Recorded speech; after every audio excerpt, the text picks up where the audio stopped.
But now that we are on the far side of Lake Sallie, we get a better look at our Bigfoot zipline tours. Off to our right above us and more to our left. Don't look at the power lines, they are not a part of our zipline, but everything else is. Now, the cables that we are going to be driving under is actually a double cable. It is one of the two zip lines. You could drag race one of your friends, family members, or perfectly good stranger.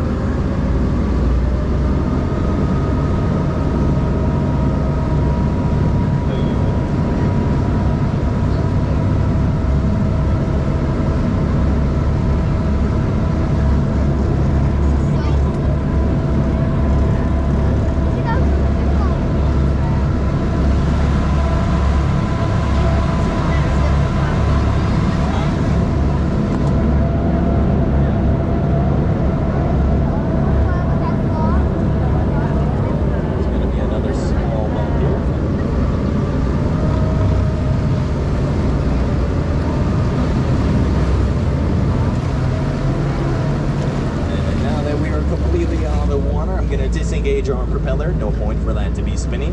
And I'm also going to disengage our 6-wheel drive and throw those levers backwards into the 4-wheel drive position. This will give us the best fuel economy possible. If you're wondering, we get 5.6 miles to the gallon on land and 1.2 in the water. So, pretty horrible.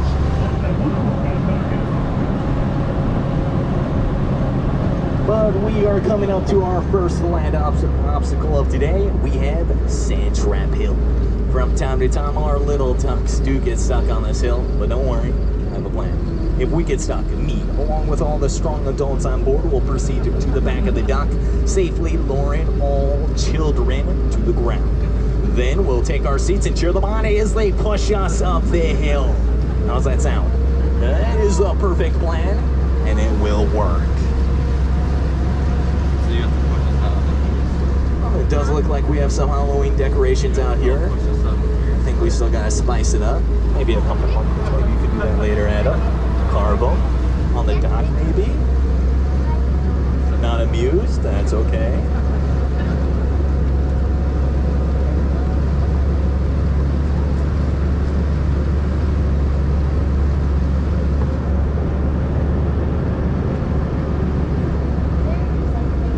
Now that we're on the top of Sand Trap, we are going to be jumping on some main roads and head on over to the Wisconsin River.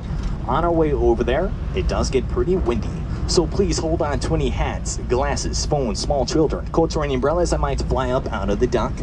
But if you do happen to lose said item, the only thing you have to do is raise your hand, get my attention, I'll look back at you, raise my hand with you, and together, we'll wave that item goodbye. Because it will be very difficult to retrieve those items. Looks like our coast is clear, and off we go.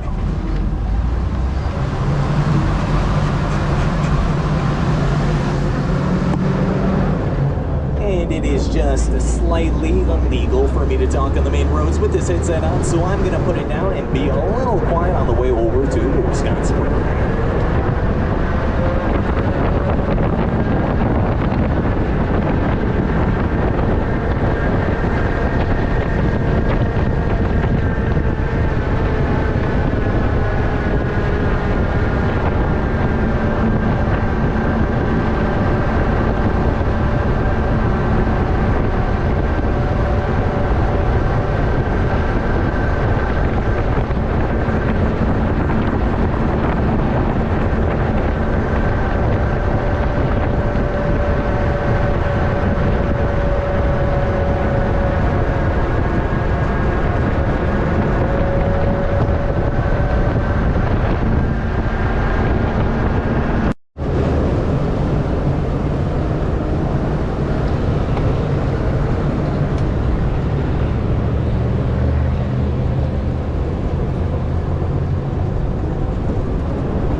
Before we enter the water, I'm going to stop and we're going to engage our 6-wheel drive. This is Dell Creek, by the way. Dell Creek is pretty shallow today, so we'll be driving on the bottom for pretty much the entire way. 6-wheel drive is not liking me. There it goes. and Del Creek will eventually dump into the Wisconsin River about 100 yards or so.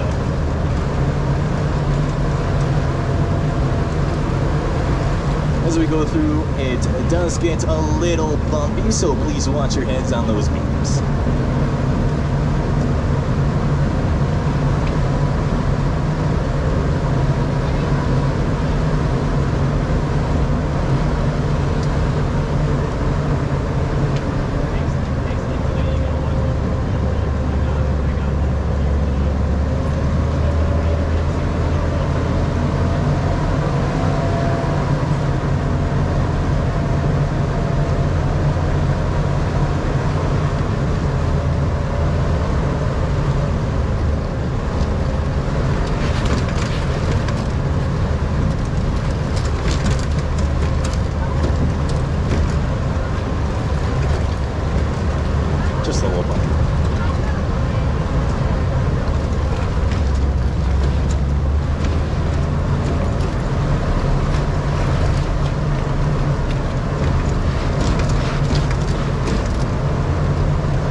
Officially in the Wisconsin River.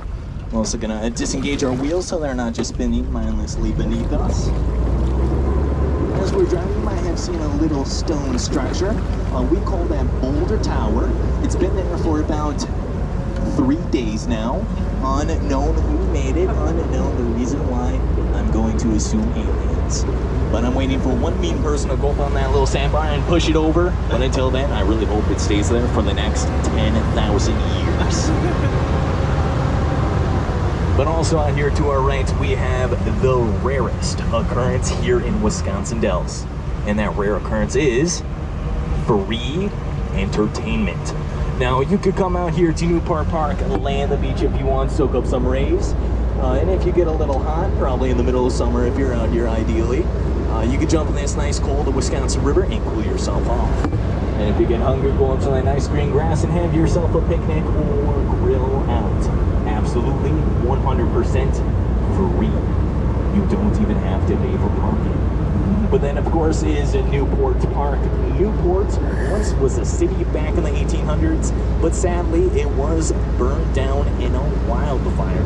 So all 2,000 people of Newport moved over to the nearby town of Kilbourne, which is now Wisconsin Dells. And to remember their great city, we built them a nice little park.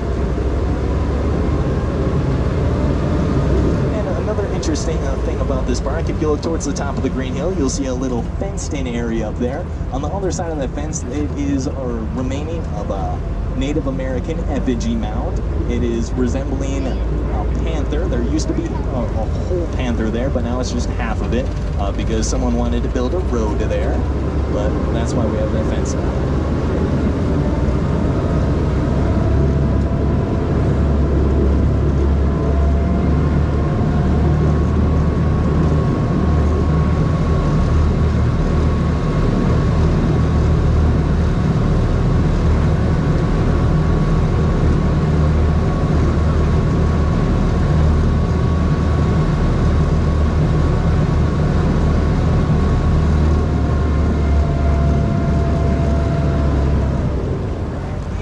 For the past 15 seconds, we were moving at top speed in the water. I know, we're not the quickest thing out here. Our top speed is around 7 miles an hour. We're going downstream today, so that could help us out a little bit. Maybe 8 miles an hour on a good day. But the reason why we go so slow is because these ducks are still equipped with their original World War II GMC 6-straight engine, pushing out 91.5 horsepower. Now, if you don't know what to compare that to, it's pretty much the same size as 3 modern-day riding lawnmowers. It's not the largest engine for a vehicle that weighs 15,000 pounds. But on land, we are just a little quicker, at around 34 miles an hour. Now, we do have 2 gauges up here to tell us our speed, but they do not work. They're up here for show. So to get that number, we wait for the cops to put out a radar machine on County Road A. They help us out a bit. They put it on the downhill portion. So whenever we see one, we drive past it as fast as we can. My record is 34 miles an hour, just under the speed limit.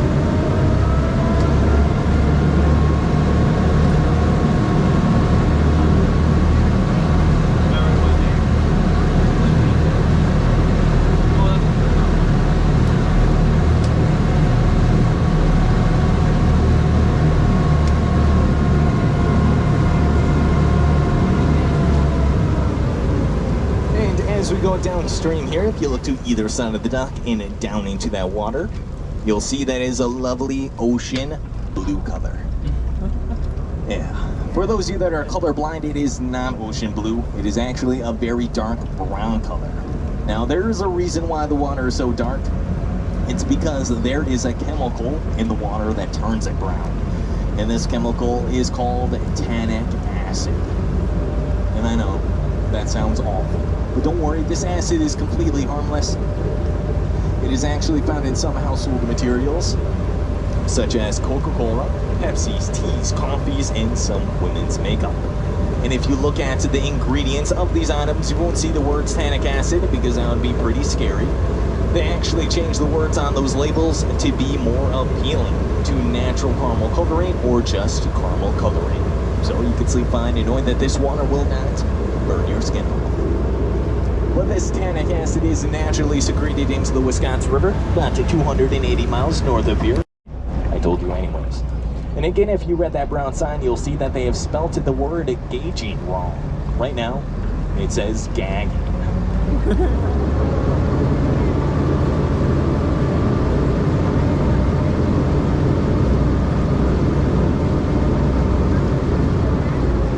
Side, you'll see this cliff, and this cliff is actually a very good example about the rocks that make up this area, and the rock formations will be seen just around the corner. But these rocks are actually called Precambrian, Potsdam, Sandstone. They are found in 4 places in the world: Potsdam, Germany, where they were first discovered, Zurich, Switzerland, upstate New York, and here in Wisconsin Dells. And if you look closely at these rocks, you'll see that they are layered. Each layer represents 1,000 to 10,000 years worth of compression. And one more thing about these layers, if you look towards the middle of the rock or near the top, you'll see that each layer is perfectly horizontal. But down by that water line, you'll notice that they are slightly diagonal. It's because when these layers were being made, the diagonal pieces were formed during an ice age. And the horizontal pieces, well, they were made not during an ice age.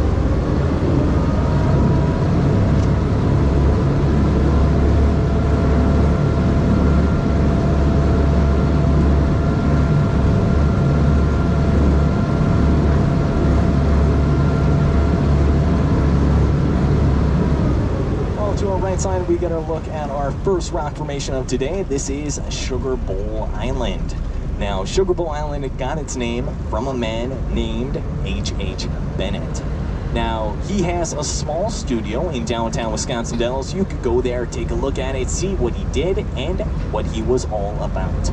But if you don't want to, no worries, I'll save you a trip. H.H. Bennett fought during the Civil War, and during the Battle of Vicksburg, he accidentally shot his right hand, ending his war career. So he came back out here to Wisconsin Dells and started taking photos of all these rocks. By taking photos of them, he earned the rights to name them. So he named this one Sugar Bowl Island because it reminded him of an overflowing bowl of sugar, which I cannot see at all. But from this angle, I'll tell you what I see. On the far left side of Sugar Bowl, you'll see a column of rock, and that is a left leg.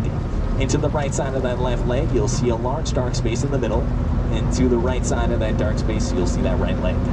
But if you follow that dark space up, you'll see a small, skinny, fallen over tree trunk, and that is the tail of a back end of an elephant. I think it's a little easier to see than a whole Sugar Bowl, just a little bit. But once you do see that elephant, it is very hard to unsee it, so be wary of that.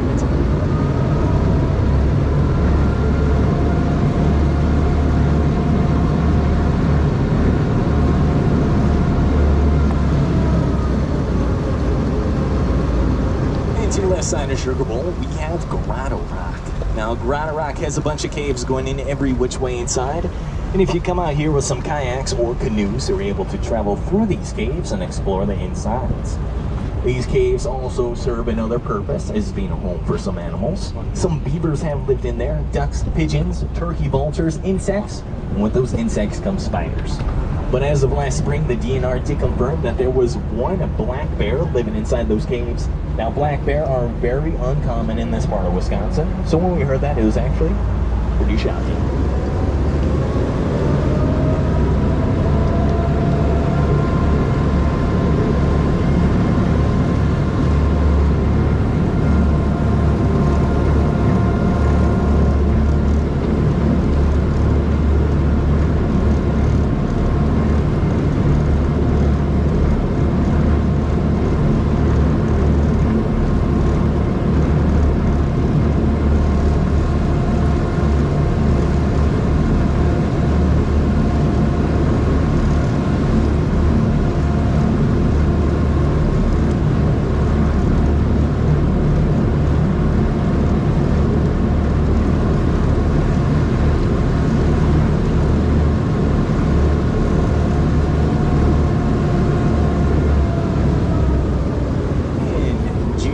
Here, the duck that we are sitting on is actually one of the 21,000 ducks made for the sole purpose to fight in World War II. But only around 11,000 of those ducks actually saw action in Europe and in the South Pacific. Their jobs was to haul cargo from ships to the beachhead to resupply the Allies. But sadly, all 11,000 of those ducks that did see action were purposely sunk to the bottom of the ocean because the military found out it was actually cheaper to make the duck than bring them back home. So all the ducks you see around you today and for the rest of your life were some of the 10,000 ducks that stayed home, relaxed, and ate potato chips and waited for the war to end.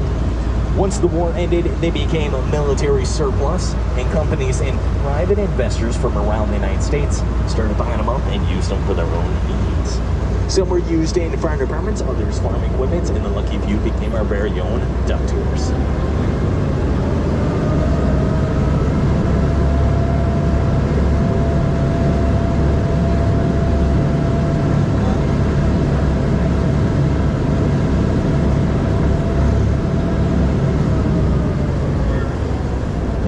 Third rock formation is coming up on our left side. This is Twin Inkstands, also named by H.H. Bennett.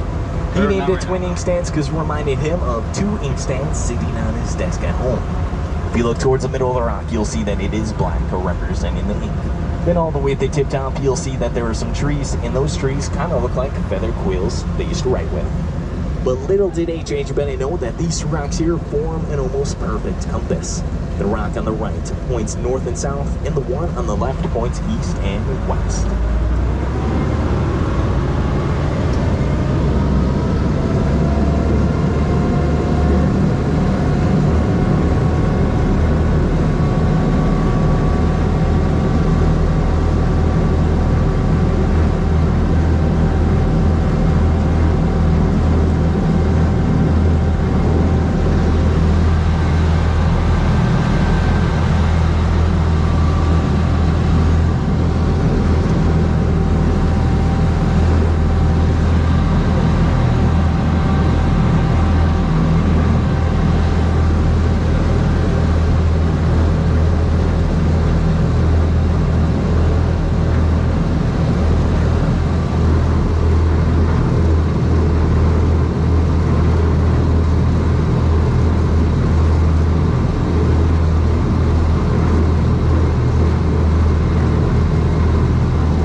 this is our fourth rock formation of today. This is Lone Rock. Now, H.H. Bennett named it Lone Rock because it is the last freestanding rock formation here on the Wisconsin River. So if you came out here with boat travel downstream and go all the way to the Mississippi, you would not see another rock formation like it. And Lone Rock here actually has a cave inside of it, big enough to fit a full-size dock. As we go around, we'll take a look at all four of the openings. We're going to be looking at one in just a few moments. Can't really see much due to there not being any light. But there will be a second opening coming up, and on that one, we'll be able to see all the way through and see lights on the far side. Now this light will give us a nice little image, and I'll drive by nice and slowly so we can all take a good look at it.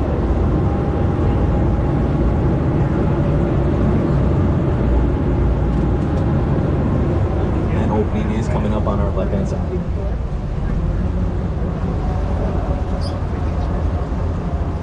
Just a few moments.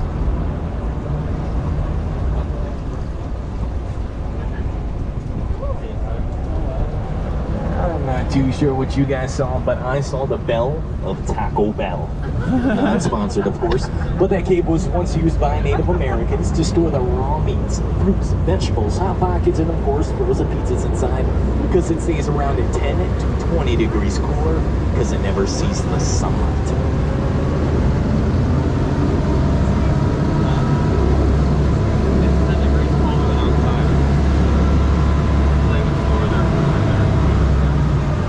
The third opening, definitely the largest one of the four. Go for the pigeons.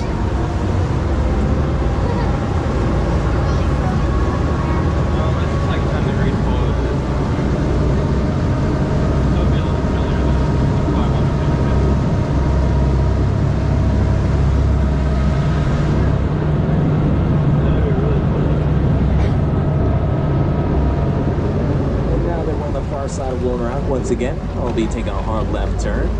And we'll be able to see that opening one more time, but this time you won't see that bell. You'll see one or two images, and depending on your personality, they'll tell you which one. So I'll line us up here so we can get a good look at it. If you are cold-hearted, you will see an upside-down heart. But if you're nice and sweet, you will see a Hershey's Kiss. There it is. If you see something other than those two images, I have no idea what your personality is, and good luck.